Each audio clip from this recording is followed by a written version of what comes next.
action. Hey, so I'm not just a Tanakh teacher, I'm also a proud dad. My daughter Ariella and son Avichai participated in Chidon over the years, and it's been beautiful to watch them grow. I've had a chance to watch other kids kind of grow too. I just bumped into this young man, Gabriel, who's competing here.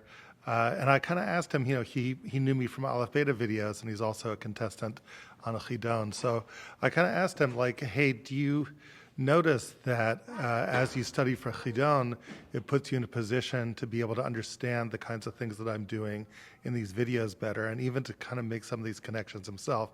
And his face brightened up. He says, that's absolutely true. How did you know that?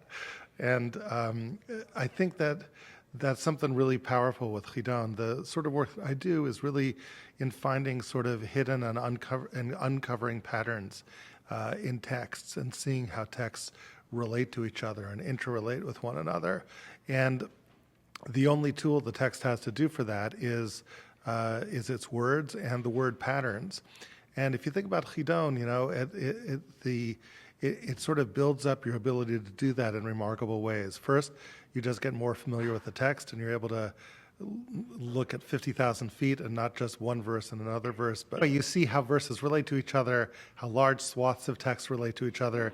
It's like in an airplane, you can really see something at 50,000 feet. You're not just looking at every cornfield separately.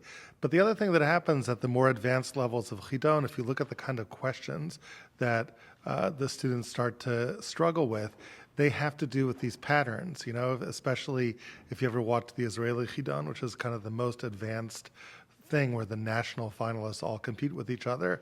They'll say, there's this certain turn of phrase that will appear 3 times in Tanakh, but in vastly different situations, and try to kind of ask you where it is. And if you're just sort of watching that, you're thinking, oh, that's cute, that's trivial, that's interesting, and these kids are masters of Chidon trivia. But the truth is that Chidon trivia are really windows into deeper meanings, right? Those 3 times where that phrase appears in radically different situations is suggesting that the situations aren't as radically different as they look, and there's a fundamental underlying similarity.